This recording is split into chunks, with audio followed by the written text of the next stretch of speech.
Kelly Hillhouse from Kelly Lee Couture. Kelly Lee Couture, yep. I said it almost properly. Almost properly. Retailing in 2012. What an exciting space to be in. It is. It is. I love it. I love it. Yeah. So tell us, we know, well, I know you came from Newcastle to Woy Woy and then from Woy Woy to here at East Gosford. Yep. They're recently appearing on Don't Tell the Bride. Correct. Yes. And he chose the right dress, but we'll move on from that. There you go. Why are you doing this, girl? What drives you? I love it. It's simple. It's that old cliche, my passion for fashion. Yeah. I love it. I love all glitz. I love glamour. I love the feeling that I can give a bride that it's hard to describe. It's just that feeling by making her a gown that I can give her that, and I love it, and I thrive off that. You make them cry. I do, in a good way. I cry sometimes. No, that's cool. It's just wonderful to be able to offer somebody that I'm very honoured to do my job. It's not a job for me. It's something I love to do, and it's something that I feel that I can offer brides, and I'm very honoured when they come to me and want me to make them a gown. So you've done this for 10 years or 12 years now. Around about 12 years. Yeah. Is there anything you wish you knew 12 years ago that you now know about business?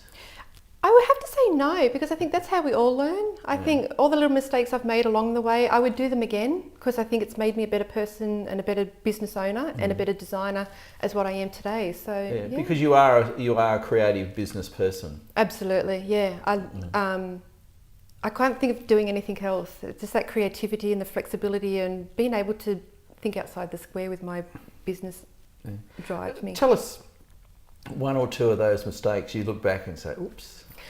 Oh. Have you got any of those that you can? I don't think, not being big-headed, I don't think I've got major mistakes. It's probably just little things. I think when I opened my first store, maybe it was just the whole excitement of opening another store, that not thinking about location, background. But again, it was a learning curve that brought me to where I am now. So little things like that I may have thought. Yeah, location. Is that right? Absolutely. Absolutely, yeah. I think, especially now, where I am now, I get so much work just from being where I am. We should give an address. 58 York Street, East Gosford. Thank you. That will be it now. Okay. Yeah, no, definitely, that's just prime. Yeah. So, and East Gosford is a nice little village. I really like it. I think originally when I was looking at a retail outlet, I was maybe thinking along the lines of going Erina. And then to me, in my personal view with my business, I thought maybe a little bit too commercial. There's too much happening there, where East Gosford just just seemed to suit my type of work, my type of line, and it was accessible for a lot of people. We talk about, I guess, core competencies, and making brides cry is a core competency. Yep. For all the right reasons. What do you think you do that is special? I think it's the extra touch that I will go, unlike a lot of other bridal stores. I'm the only couture designer on the coast. So I mean, apart from going to Sydney, they don't get to feel that that princess feel. Every bride wants to feel like a princess. And I think when they walk into our store, that's my aim, my motto that I have is that they're to walk in for an experience, but leave with a story. Right, And I feel that just going that extra mile for those brides, and whether it be just a little finishing touches to a gown, whether it's going and helping her on the day to get dressed and ready, and just making sure everything's perfect. That doesn't happen if you buy it off the internet, I don't think, does it? They don't usually send people around. No, they don't. And what sort of impact does the internet have? Are you available? Can I go and I can see your site on the internet, but can I buy, or do you need? At this stage, no. It's best I always say it's best just to come into the store, and then that way, unlike the internet, you can actually see my product. You can feel it, touch it, and know what you're getting. I think the internet, especially along the bridal industry, I've seen a few girls come in not so happy with their internet purchase. Yeah. Always interesting. Yeah. So what role does your web page or your website play in your selling process, do you think? I think it just gives them a little snippet of what we can do. We do and offer brides so much, and it's just a little insider that they can come in and see what the store's like, see what we can offer them. And then it's up to the bride then to think, well, okay, this person does that little bit extra. And it's just a little nudge then to come and see us. So it's just, I say, like an insider of what we can offer each bride. Yeah. What's the biggest challenge you face, do you think? Wow. Wow, that's interesting. I think probably I feel with my brides, it's the bride who has lack of confidence, the Right. bride who puts herself down a little bit, never thinks that she can be a beautiful princess or be a beautiful bride. So I find that's really challenging in my job because I see that person in a whole different light to what they see. Yeah. Well, you see the bride walk through the door, don't you? You actually haven't seen the previous Exactly. 19, 25, 45, 65 years. That's right. Yeah. That's right. You know, and every girl wants to feel beautiful, and unfortunately we get What brides. about the blokes? No, we won't go. So, word of mouth would be an important part of. Do you advertise? Do you, or how do you promote yourself? Okay, we have our website, and I do. Well, I previously did advertise in wedding magazines, but I do bridal expos and catwalk shows and that sort of thing. I don't do magazines or much of the yellow pages anymore because I'm finding most of my work is my location and word of mouth. Word of mouth, I can't buy that. Do you know what I mean? We've offered, and I thrive my business on good customer service, which in the end brings back more people for me as well. So word of mouth is really big in my business. So what will you do next differently for the next 12 months, do you think? Is there a strategy there? I think maybe not do anything too differently because I think we're doing really well at the moment. I think just building the business up maybe to the next level and catering maybe for a few more people, but like expanding it. But at this stage, it's pretty full on at the moment. It's hard to think Are ahead. you the only designer with a certificate for and diploma in? I have to say. No, I have Stephanie. She's my right-hand girl, and she also has a diploma. And I have a young girl on a Saturday who she as well has a diploma in fashion as well. So we've all got the background. Okay. Yeah, yeah. Okay. Is it? It's a thriving industry, I think, in weddings. Definitely. Yeah, I'm saying that as a father. Yeah. Yes. Well, it never goes out of fashion. So. No. So, how do you network? Is there a group that gets together, or some people look at you and say, "Wow, she's a competitor. I don't want to talk to her." I think it's a shame when people think like that because I think there's enough in the whole industry for everybody. I just recently joined a networking group so I can communicate and socialise with other business owners, and it's not necessarily in the same industry. I think sometimes in the wedding industry it does get a little bit, you know, you're on my territory, and I don't operate like that. I think there's enough for everybody in the business, and I think if I can pass on work to somebody else, then the more the merrier, I think. But networking with other business owners in particular is important for me. You've not done that formally before? I've been to meetings here and there over time, but I haven't actually joined a group or anything like that just until recently. So yeah, and that's something that I've wanted. I think to me it's just been finding the right group. But yeah, recently I did find one, and I love that aspect of just catching up with business owners. And what do you do to take your business to the next level? What does that mean? I think for me it's just expanding our range, maybe either expanding the store or possibly opening a second store. All right. At the moment I do bridal evening after 5. I would like to go more into mother the bride because there's such a market here that's not catered for. I'll give your wife the number and the details. Please no. Thank you very much. We could cut here. We won't.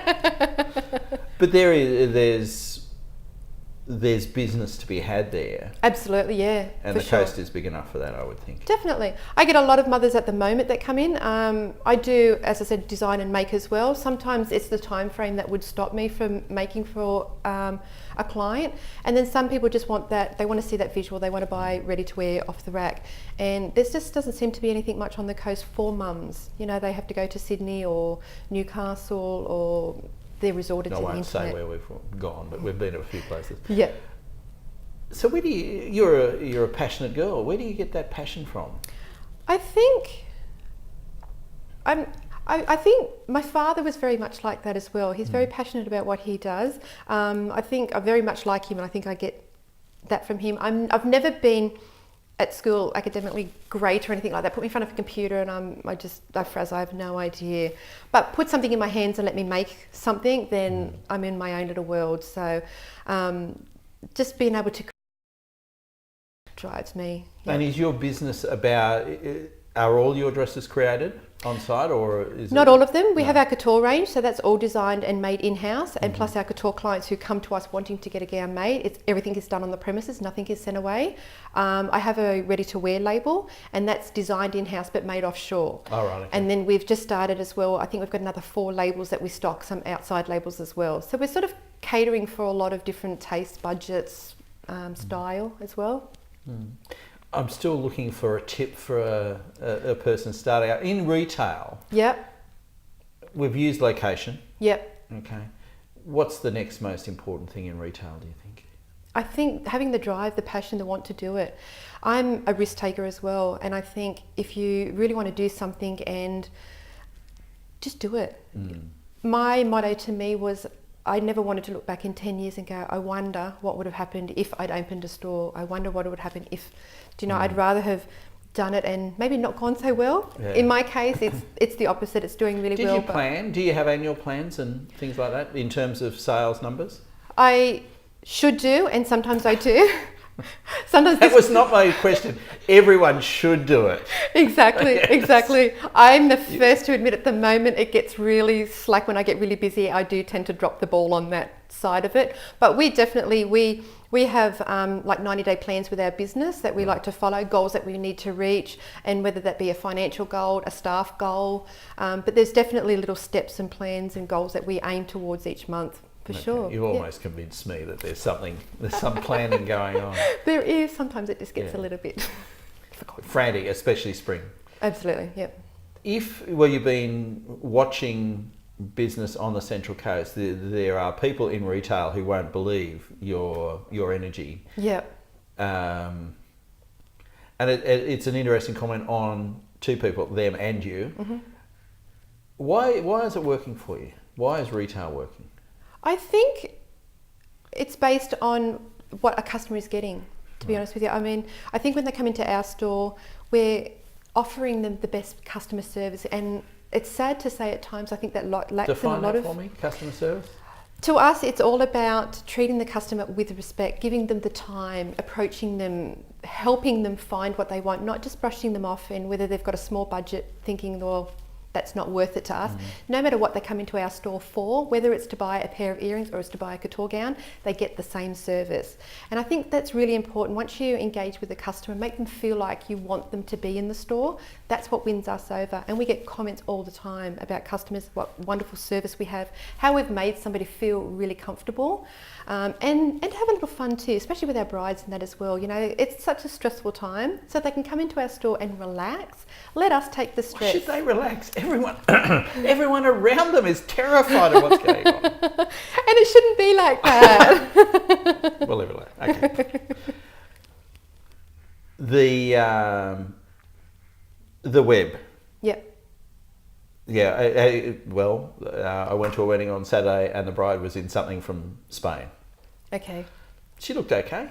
Yep. Yep. But she doesn't get, there must be a certain amount of terror when you open a box from Spain as to whether you've... For sure. I mean, that must be very daunting as well. I think, especially with a wedding gown, it's a big purchase. And I think to brides, you want to have the feeling that comes along with purchasing the most important dress of your life. And I think just opening up a box from the post doesn't cut it. I think coming in to see us and have somebody else outside excited with them, then that just creates that whole beautiful atmosphere for them. So yeah, the box thing's a bit sad. Okay. Can you do anything to counter as the web builds and builds and builds? What's your response to that? I think it's just to continue to do what we do and do it the best we can. Yeah. I think by offering a good range of products for girls where they can see it on the web or they can get it from us. I think it's always that feeling of engaging with the customer and making them come to us. Was working in the formal, because you're in formal territory right now, like the formal zone, don't let me down here, girl. That was a strategic decision because the girls who come to you for formals come to get married as well, don't they? Correct, yeah. I've got a lot of brides at the moment. I've done all their school formals and now they're getting married. Yeah. Do you know what I mean? So it's quite a repetitive thing like that. It's interesting to see how quickly they grow up. So formal just 1 year and then they're getting married. Indeed. At one level, I guess your clients would look at the internet and say, okay, well, I'm getting a cheaper dress, I'm getting a discounted dress, or there are people around that offer discounts in your space. A tricky strategy to execute. Sure. Do you get involved in discounting, or? We tend to not. I mean, my philosophy with my work is that we are worth what we charge on our gowns. And again, with the internet and they're getting a discount, they're not getting the experience that they're getting with us. So that lack of experience is coming with a cheaper price ticket. The only discounting we ever do is if we have a bridal grouping and we have 4 or more bridesmaids, we offer a discount on repetitive dresses. So if we've got to order 5 or 6 dresses, we offer the bride a 10% discount. But other than that, if it's like, can I just have that gown for cheaper? Then generally, no, we don't sort of fall into that trap. As I said, I feel like as we are designers and this is our work and our name, we're worth the price we put on the ticket. It's about value. Yeah, exactly. And I don't compromise my value or my time I put into my gowns and that as well. And we are worth it. So, yeah. I like a retailer that knows they're worth it. Absolutely. I like anyone in business who knows they're worth it. Yeah, and we are, and we're not going to be for every client, do you know what I mean? There are going to be customers that might walk into our store and they might not be our customer, and that's okay because there will be somebody out there that will help them, but I don't compromise, our name or the quality that we offer on our garments or anything like that. So yeah, we are definitely worth it. Working with that value that you create, at some point you've got to put a price on it. Sure. Is it head hours? How does that wrap into the creative process? Because you're starting with a blank sheet of paper, aren't you? Yeah, that's right. I think with the couture gowns we have to take into consideration, obviously we work out all the materials that we're going to be using for that garment. We're also going to be working out how many hours it's going to take to bead that garment. So all those things will go into consideration, and we break it down to everything, how much fabric we use, if we use cotton, the coat hanger, the label, everything like that does go into that price and work out a costing that way. And then every gown is different, so it's never been a set price for a gown because all our couture gowns are done differently. So it's generally on a per design basis, but we factor in everything we have to do. I mean, like everybody else, I have overheads as well. So, and it might take 10 hours to construct a gown. Well, that person has to be paid for those 10 hours as well. So yeah, we factor in everything like that to come up with our price point that way. And it's little bits and pieces that, you've got to think, you might look at the product, but it's what goes on the inside that... Well, it's the detail. Absolutely. And it's the attention to that detail as well. So yeah, that's how we work out our price structure with our gowns. We talked briefly about the competitors being a little concerned about you. You do the bridal shows. Are there other avenues that you kind of get a cluster of wedding people together? Or not particularly, no. It just tends to be like the bridal expos and things like that, that really the wedding industry really comes together. Other than that, it's sort of, it's not a lot of things for the wedding industry really for us to all sort of get together. So it tends to be based on the expos and stuff like that we actually all get together and hopefully all work together. So yeah. Okay. Thank you. I won't bring my wife or my daughters to you. That's a shame. Yes, you will. I may. Thank you for your time. Thank you very much. Thank you.